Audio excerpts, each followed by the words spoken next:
everyone, and welcome back to Breaking Down Nursing, where we simplify complex nursing topics fast, clear, and unforgettable.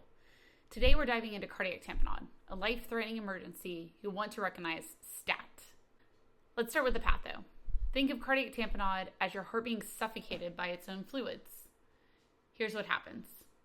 Fluids accumulate in the pericardial space. This then causes increased intrapericardial pressure.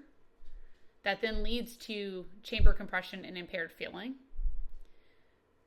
which then results in reduced stroke volume and cardiac output.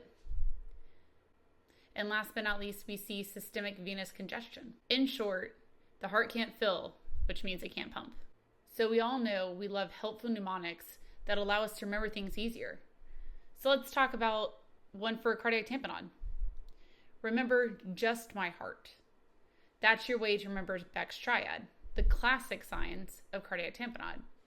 J is for JVD, or jugular venous distension. M is for muffled heart sounds. And H is for hypotension. So like I said earlier, just my heart. Because it's literally just about your heart being squeezed. So what do you do when you suspect cardiac tamponade?